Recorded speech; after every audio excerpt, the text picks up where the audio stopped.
Hey all, it's Zach Lokes. We're really excited for you to be planting your edible ecological spot today in your yard. Here is something that not only can show you what it is that you're going to be planting and doing, but also how you can expand it for next year. I'm going to take you on a little tour of this 3-spot planting and the steps that we went to put it together here.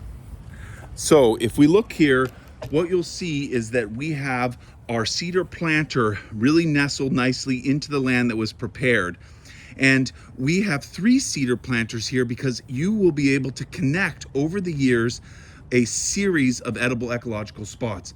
Your first spot, which might have an apple or a plum, then another one that could have a focus of more prairie plants will have a new guild that will be available for next year, and its pollinator companion, an additional plum or an additional apple.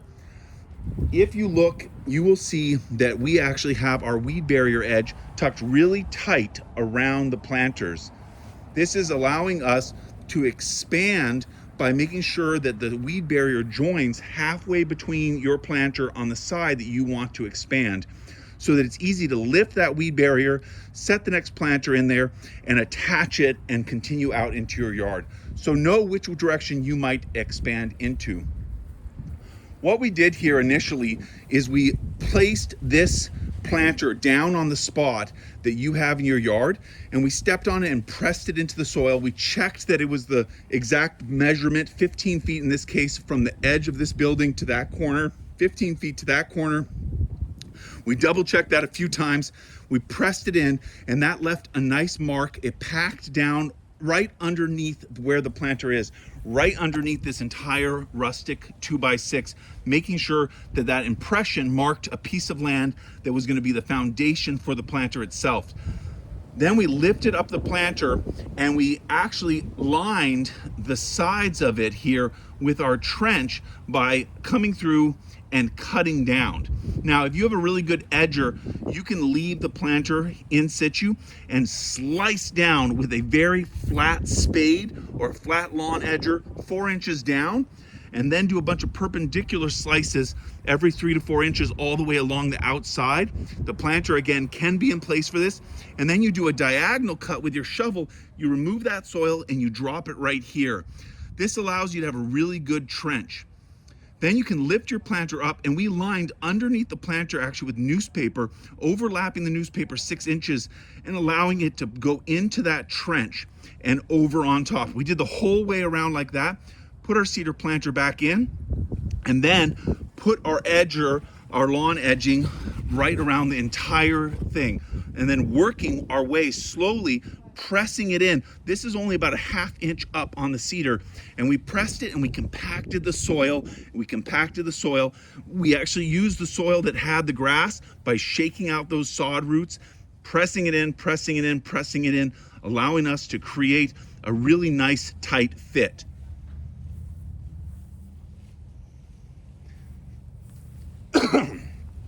As you can see then, what we ended up doing here is putting in all of our newspaper just around the outside, but we left the middle. We measured into the middle 2 feet from all sides to find the middle. We dug a hole that was the size of the root. And if you pull the root of the tree out, you're going to be able to see the deepest position that root can go to.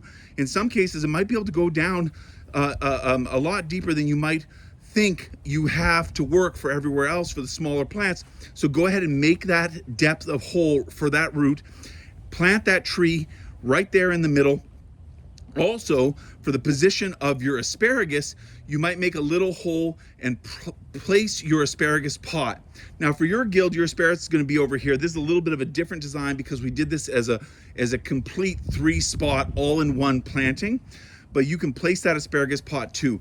Then you can come in here after your planter is set back on the newspaper and line the entire bottom with cardboard, overlapping it like shingles, really thoroughly covering the entire area. And then you can go about pressing that cardboard down with your hand, and someone else can fill in your soil evenly across, rake it out with your fingers, evenly spread that soil everywhere into this planter. And then once that soil is evenly planted everywhere, you can go ahead and plant the plants according to your pattern. it is important to remember whether or not you are a south facing or a north facing street. The pattern is just reversed if you are a north facing street from the south facing design. Once all of that is done and you have all that soil in there and you've planted everything, you can go in and put your Typha mulch. Now, another tip is that if you want, you can install your stake before you do any of the soil, any of that, when you put your tree in. In this case, you just have to do a little more work around cardboarding around the tree. Another option is to cut slices, move your Typha mulch back, move the soil back a little bit, cut a slice into the cardboard, a little X, put your stake in. You get 2 stakes if you have a plum because plums tend to lean. And you get 1 stake if it's an apple or a mulberry. Once your stakes are hammered in a good 6 to 8 inches, you can tie a double wrap with your drip tape a tree support around about 20 inches up the tree and double tie it, and then you can put your rodent guard on. The rodent guard is really important to make sure mice and voles do not come in here and eat your tree. Press that rodent guard, the bottom of it 2 inches if you can, into the soil, wrap it all the way around, and then you'll notice these little areas where there's these holes. The top section, about 6 or 8 inches, you can actually fold it along the holes, cut it with the scissors, and then we double wrap the bottom. So you have about 20 inches of rodent guard, and the top 6 or 8 inches actually gets put on the bottom to double wrap it and really make sure nothing eats the bottom, because that's where they love to go in and eat the bottom. One of your spots is reserved for your wine cap mushrooms. In that spot, you can put a little extra Typha mulch and really make sure that when you wet everything in, you wet that spot. You even stir the Typha mulch and really make sure that it gets wet, because the Typha mulch will let water go through and stay dry on the top. But if you stir it, you can see how dry it is underneath. It's one of the neat things about Typha mulch. But for that area where we're going to inoculate, you want to keep it wet. And as you maintain your spot over the next days, keep that area really wet. Everywhere else, you just want to pull the mulch back and see that the soil's wet. If the soil is dry, water. But in the area of your inoculated wine cap mushrooms, you want to keep that really, really wet. Along the outside, you'll see that we'll push it all in. And then when we come around, we are going to come in and inoculate your wine cap mushrooms. We're going to install your EPI sign.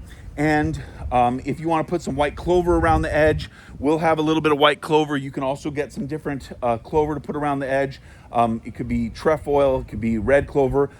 This will put nitrogen into your spot. So that's your edible spot there. It has all of the plants. There's a little step-by-step looking at this, and a little encouragement to see that if you do a great job, you can get more of these beautiful planters and these wonderful ecosystems. We have many edible ecological spot designs that we have developed over the years, and we'll be bringing different themes into your neighborhood. So we're excited to see how this goes. See you out there.